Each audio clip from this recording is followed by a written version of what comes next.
Hello and welcome to the next edition of Jacko's Therapy. Sorry, no mug this time around.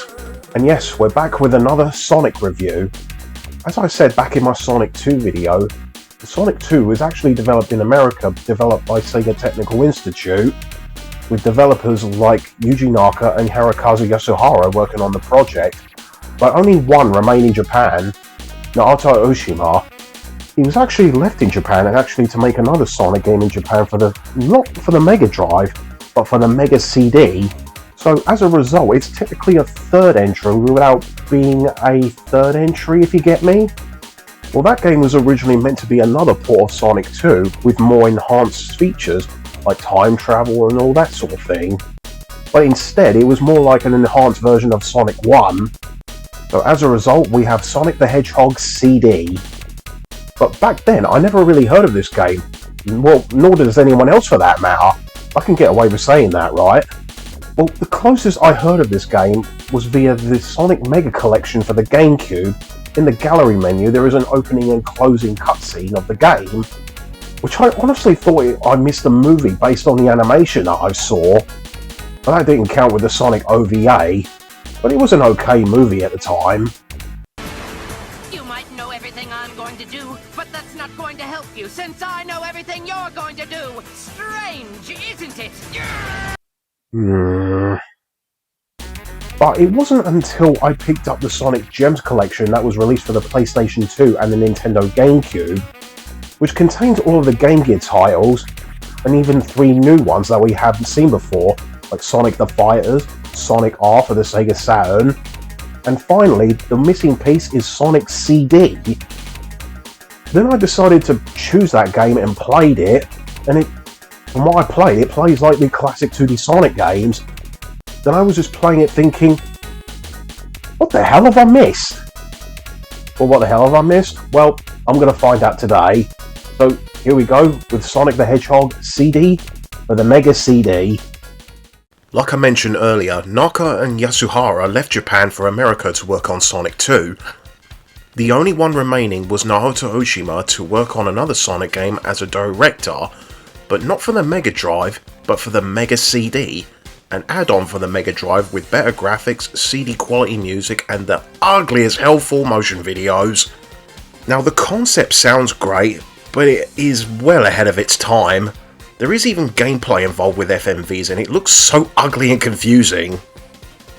As a result, the console itself is a failure because of it, but there are a few diamonds in the rough for the Mega CD. I want to take a look at those in the future, though I don't see that happening for a while, but I'm looking at the best of the rest of them today.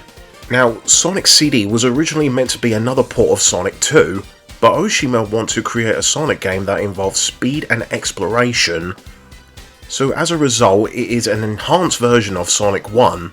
I mean, that isn't far from it. Sonic sprite's exactly the same as Sonic 1, and even the level themes are similar, 3 acts per zone, and getting the special stages is the same requirements as Sonic 1, by collecting 50 rings and jumping to the giant ring at the end of an act. So Sonic CD was released in late 1993 and sold over 1.5 million copies as a result as the best-selling game for the Mega CD. But it doesn't really mean anything in the grand scheme of things for the console, considering Sonic 2 sold over 6 million copies to help push out Mega Drive units. But critically, many people back then consider this to be the best Sonic game of all time. But why is that? Am I with those people? But let's take a look at Sonic the Hedgehog CD. The story of the game is that a little planet called Little Planet arrives at the planet every last month of the year, while Dr. Robotnik chained the planet down to the ground and then turned it into a giant fortress, and he wants to use the power of the time stones to control flow of time. So Sonic, being the hero, arrives at the scene and then it is his duty to save Little Planet. This game also introduced 2 new veterans of the series, Amy Rose and Metal Sonic. Amy, she has a massive crush on Sonic and loves to follow you around everywhere before she gets kidnapped by Metal Sonic. Speaking of Metal Sonic, left a great first impression, a much better design than the other metallic counterpart in Sonic 2, and plus he has more appeal, and why is his spine like that? If you were to ask me if this is Sonic's metallic counterpart, I wouldn't believe you. I mean, he's definitely got the body, but not the hairdo. And also a bit of a wimp. He can crush through a set of spikes, but he can't do a solid wall. Anyway, so the game was designed for high-speed platforming and exploration. The game also have a gimmick of time travel, where you can travel to the past and future.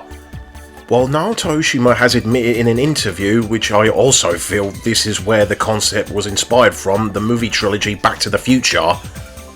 The game looks good, but being on the Mega CD, I don't think it even compares to Sonic 2's vibrant colours.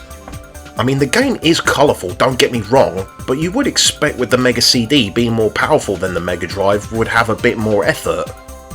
I guess most of their budget went into those precious FMVs.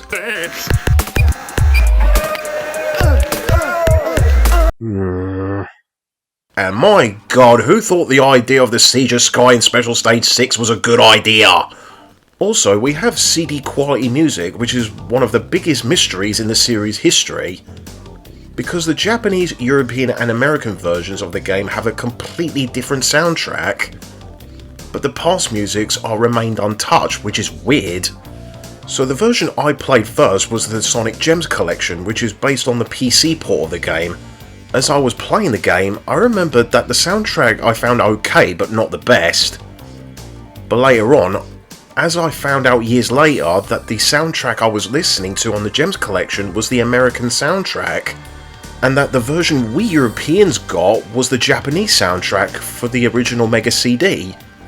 So as I discovered emulation years later, I played the Japanese version of the game so I can listen to the soundtrack for the first time while I play the game. So I played the game again, and my god, this made the game a better experience. I find the Japanese European soundtrack so much better than the American soundtrack. I know I sound biased, I mean, not to put down the American soundtrack composed by Spencer Nielsen and David Young, there are a few American tracks I like better than the Japanese tracks, like Present Music for Quartz Quadrant, Bad Future, Stardust Speedway, and Present Metallic Madness. It's mostly moody and catchy tunes. I even like the opening and ending theme, Sonic Boom. And don't get me started on the boss music. I get that they want to make it more threatening, but I think they overdid it here.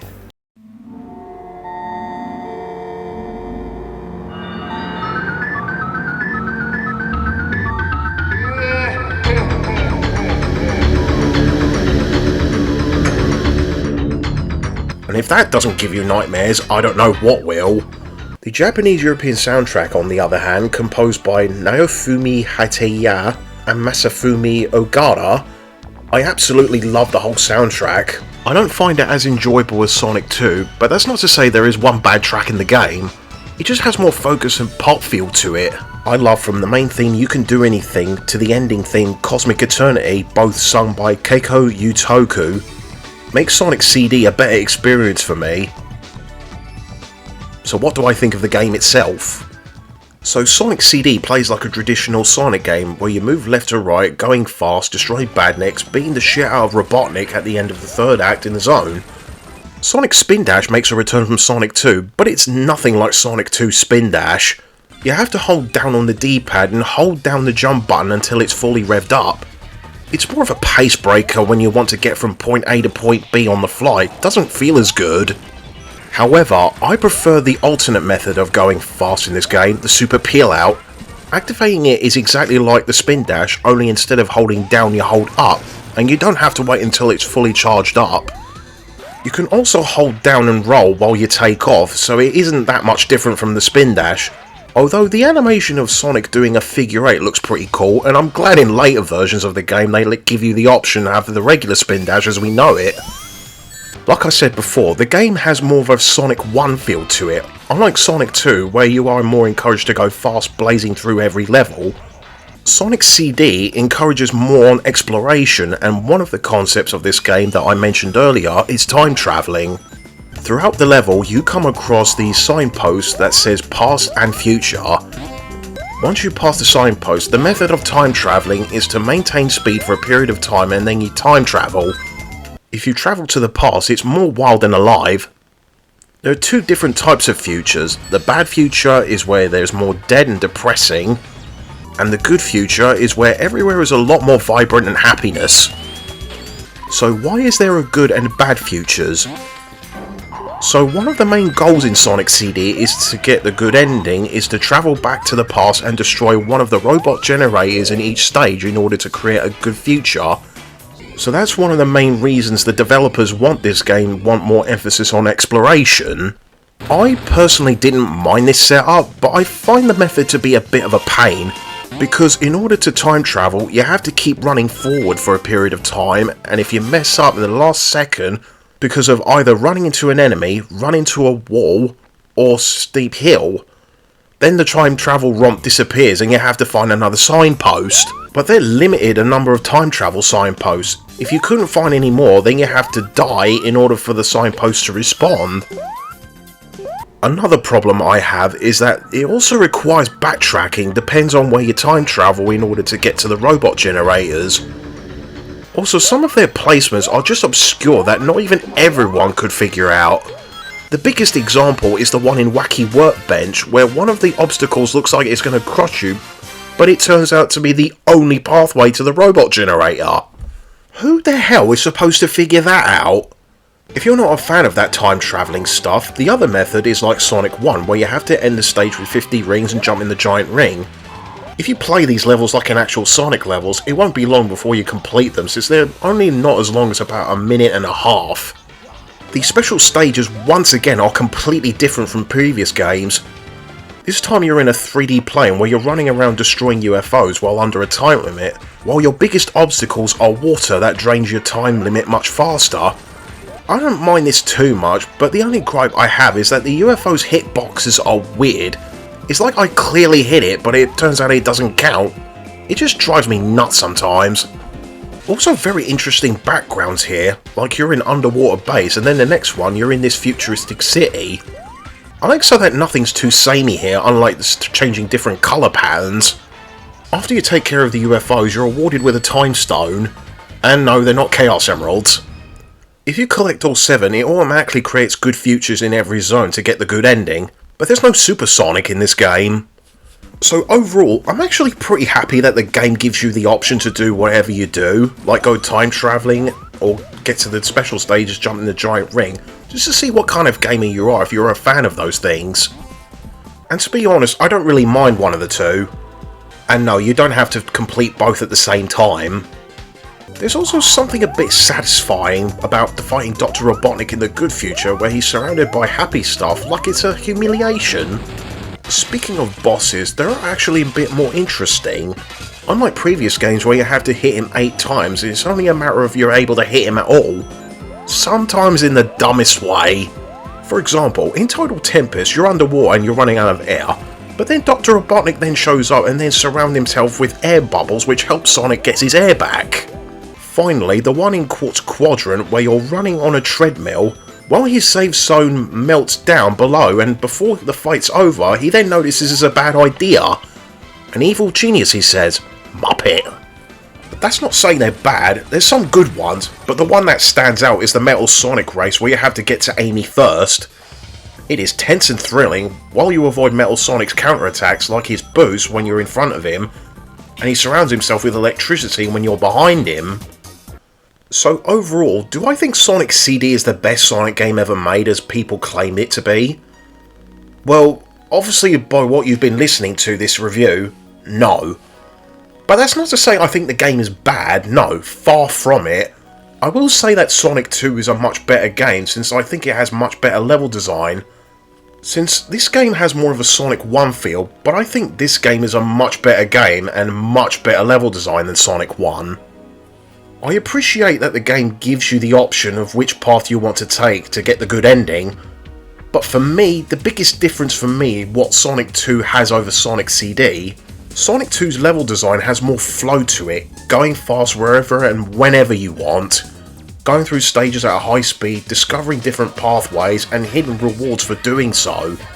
In Sonic CD, there's so few and far between. The only reward you really gain is by time travelling and destroying one of the robot generators. But I still really enjoyed myself with this game. Great variety of how you want to complete the game, good graphics and great music, depends on what you prefer. Sonic CD is a good game and I recommend you try it out. You can easily get the 2011 release on Steam or on Xbox One, where you can play as Tails and you can choose between the American and Japanese soundtrack. Plus of course it's on Sonic Origins. This version of the game actually recently added Knuckles and Amy as a playable character on the Plus update. I know this is going to be an unpopular opinion, but at the end of the day guys, this is just my opinion. If you think this game is a much better game than I said it is, and think it's the best Sonic game of all time, then great, who am I to judge? You decide. But what you got to remember is that I only base these reviews based on my opinions and my perspective, how I think the game's played, what's good, what's bad, and do I recommend that you guys should play it or not? But I still recommend you play the game nonetheless, it's still a great game. And so, on that note, I'm going to end this review here. So I'm going to take a couple of distractions off Sonic and Mario for the time being, since we are going to look at two games that was actually going to come out next month. Well, one of which I'm going to look at is a celebration of another game that's actually released at the end of next month. And for those of you that has an idea what I'm talking about, my next video is going to be Final Fantasy VII Remake for the PlayStation 5. It's actually a re-release of the original game that came out on the PS4 that also contains an additional content, which I'm not sure if it takes place in between the game, but I'm going to find out when I pop that in again, because I remember enjoying it at the time, but I'll save that for the next one. I'm also looking forward to Final Fantasy VII Rebirth, which is a sequel, which is not even the whole package, so I'm wondering if that's going to be the final one or not. But the second game I'm going to look at that's going to come out at the beginning of next month is Suicide Squad. Another Rocksteady game. Long time coming. It's been like, what, nearly over a decade since Arkham Knight came out and nothing comes out of Rocksteady? So I'm a bit cautious about this one, but Rocksteady has proven wrong in the past, but due to the reception of Arkham Knight, but hey, it's only the hope that kills you. So with that said, I'm going to see you guys later, and I'll see you with Final Fantasy VII Remake for the PlayStation 5. Take care, guys. Now, where's my mug at? Sonic